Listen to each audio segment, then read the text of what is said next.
Hey everybody, it's Dr. Jensen and welcome to Module 4, Social Movements. So this is where we kind of turn from guerrilla warfare and some of these international conflicts about geopolitics and the economy and some of why people start to gather and challenge their government into social movements which are a little bit different.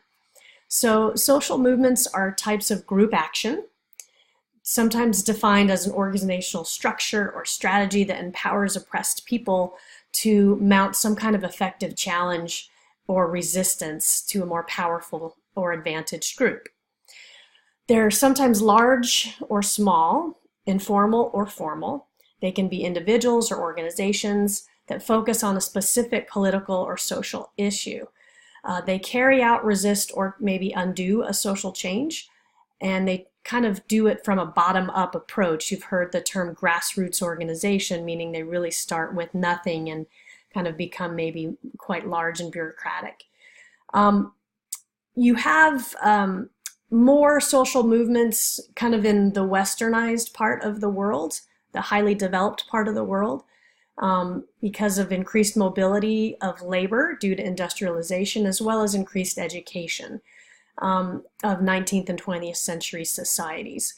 So sometimes people argue that the freedom of expression and access to education and relative economic independence can be responsible for a number of various contemporary social movements. However, other people say, it has to do with opposition and unrest, and not all of them necessarily are violent. In fact, most are not violent. So you might say, why are we studying nonviolence? This is weird. I mean, this class is about terrorism, and I thought that was more to do with violence. So let's just make a list, and you might want to jot a few of these down for your notes of some of the ways that you might try to accomplish a social change or create a social movement without using violence. So one we could talk about is lobbying, right? That's one that we see happen very much. Lobbying, writing petitions. You could circulate a petition about something you want to see changed. You could have a protest. You could do a march, like March for Our Lives. You could do a rally. Try to get a lot of media coverage for these things. You could run for office and try to be the change that you seek by becoming a representative. You could propose legislation to someone in government to say these changes are needed, or you could boycott something that you feel strongly against. You could also do a sit-in where you don't move. You're, again, trying to peacefully protest, and you're deciding to not leave until your demands are met. You also have walkouts. We've seen that happen before, especially in schools. You can also do lots of different kinds of contact and outreach to leaders, trying to appeal to them as a constituent via letters or phone calls or emails. You can also kind of apply social pressure to leaders via social media, right? With maybe Twitter or Facebook campaigns that start to circulate attention to a cause and bring about awareness to that cause. So those are many ways that we can do a social movement without resorting to violence or specifically terrorism. So I don't want you to think that by virtue of taking this class that anyone in a social movement is basically going to become a terrorist. In fact, 99% of the time that's not true. So you need to realize the study of the behavior of terrorism is studying fringe groups of people on the margins of society. So we're talking about very, very much less than 1% of people that resort to terror compared to the whole world population. So most people that want to do a social change will never resort to violence to do it. They can't justify the use of violence in their action. But occasionally you will see, or I should say rarely, people exhaust those legal ways of making social change, or they get frustrated by the process and they start to feel kind of disenfranchised from the more pro-social ways of doing things and start to resort to their own ways, and kind of rebellion and revolution. So let's turn to what it says in your module. All terrorist activity begins with a grievance. The grievance festers into a collective of equally irritated individuals. That collective grows into a social movement of a group that has identified needed changes in society. Social change occurs mostly in nonviolent ways. Eventually, some social movements turn violent and develop into full-blown terrorism. So it could be that a terrorist group doesn't really see a route of possibility of these changes being possible through these legal means, that really the only way to speak is violence because it has a universal language and imminent threat and demands that need to be met.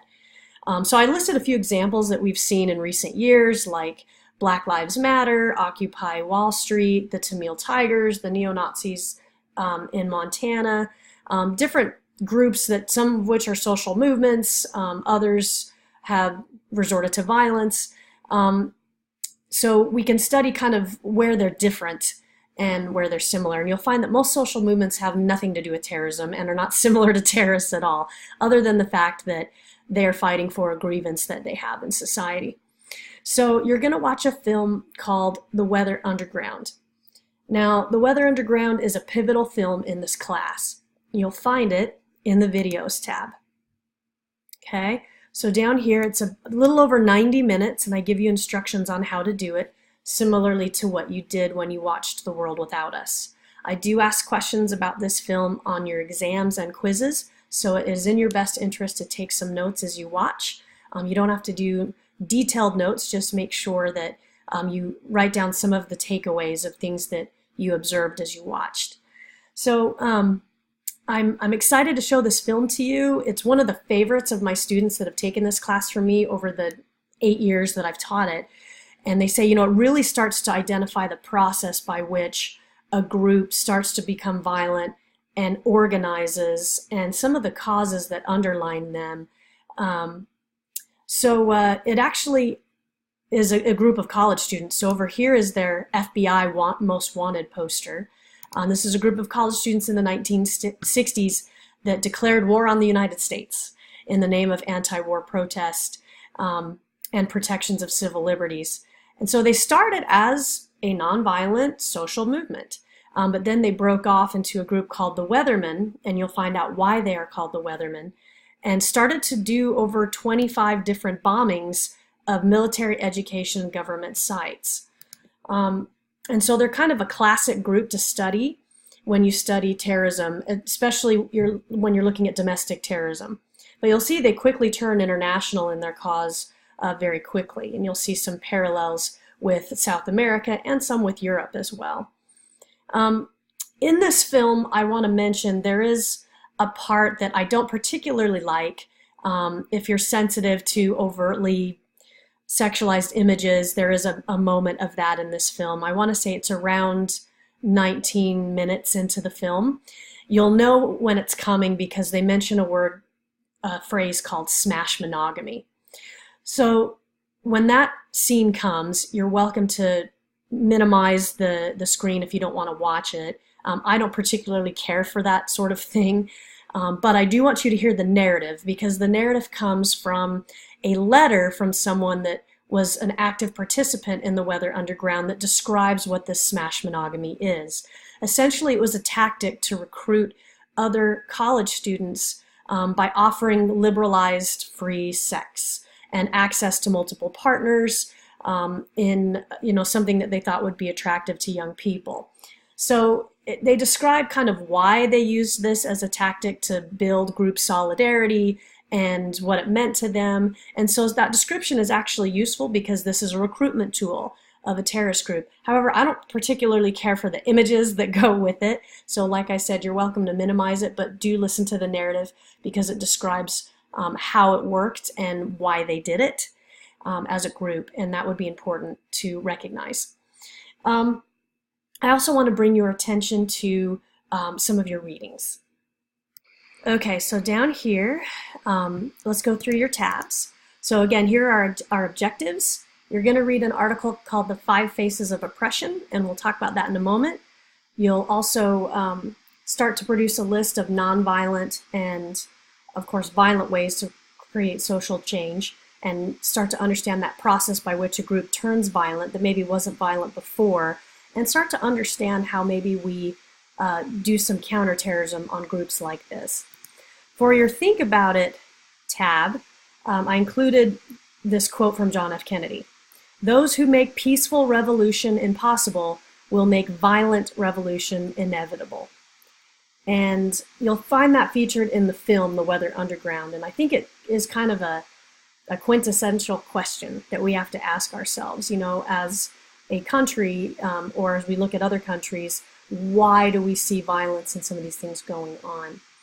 And then there's a question underneath: was the Weather Underground justified in their bombings when they tried not to hurt anybody? So they actually were targeting buildings that were empty.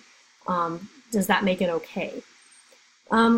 Your readings here, you see The 5 Faces of Oppression by Iris Young. You will definitely have some quiz questions about this article. It's very, very short, but it overviews these different ways that people feel oppressed, by being exploited, by being marginalized, by kind of being pushed away from the means of protest or ostracized from power.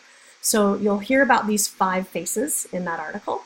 And then you also have, and I have the citation underneath here if you want to use it in a future paper, you also have an article called Successful Social Movements by John Blake, where he talks about both failed and successful movements and what made them successful, and some strategies outlined there. Both of these are extremely easy reads, and you'll notice you don't have a Hoffman chapter reading this week, so the reading is quite a bit lighter. But I do ask quiz questions and future exam questions about these readings, so please take notes. Further, you have a few chapters from Brent Smith, okay? I want to introduce you to Brent. I know him personally, and he's a wonderful person. So Brent is connected to this center. It's called START, the Study of Terrorism and Responses to Terrorism, and it's through the University of Maryland, and it's actually sponsored by the Department of Homeland Security and the university, and it's essentially a consortium of researchers and practitioners to do terrorism research and try to determine best practice. So it has all kinds of really cool stuff like data, it has publications, they host conferences every year, and this is Brent. So Brent was one of the founders of START, and I really admire Brent because he was studying terrorism in the 80s and the 90s when nobody cared about it. They said, "You're wasting your career. America doesn't have a problem with terrorism. Europe doesn't have a problem with terrorism. This is not really useful for a faculty member to study." And suddenly, years later, we started getting some of these events happening in the mid-90s and then certainly 9/11, and Brent was one of the most popular people in the world overnight. So he took a risk of studying an area of violence and extremism that represents a small fraction of society and built a whole career on it. And so he has kind of a classic article I want to share with you. He's currently at Arkansas, and he's a very, very well-known researcher. So if you're interested in studying terrorism, mostly domestic terrorism for Brent, or you want to study international terrorism, START is a really great place to find articles and see what's going on in the field. But these are his articles. These are kind of classic articles from 96. I know it seems weird to be reading something that's over 20 years old, but it provides a foundation of left-wing and right-wing terrorism, which a lot of people don't really understand. So you have a chapter here, extremists right and left, and then you have chapter 4, extremists of the right, and chapter 5, which chapter 5 is only like a couple of pages. And then chapter 6 is leftist and single issue terrorism. So it shows you the whole gamut and the spectrum of terrorism as far as the different types of issues and causes that the left and the right tend to engage in. So it shows you everything so you can see how it works. You'll see some ties to today's movements. But this gives you those underpinnings of what the left and the right have been most interested in, how they have organized, failed, succeeded, and so forth. And you'll really start to see some parallels to today. But this gives you a really good sense of what they are about. So that's it for the week. You have your videos here. Make sure you watch the Weather Underground in full. And one other thing, make sure you watch the entire film, including the very end credits that show you what happened to everybody in the Weather Underground. It shows you who got arrested, who was jailed, who was released, who was never charged with anything, and why. So it gives you kind of some closure as to what's going on with this group. And then your activities, you have a quiz for Module 4. So I realize week 3 and week 4 have been a little bit lighter. In week 5, you're going to start working on some papers and an exam again. So if you haven't already been taking good notes from some of your readings, you'll want to go back and review and do those. So I wish you the best in the week, and reach out if you have questions.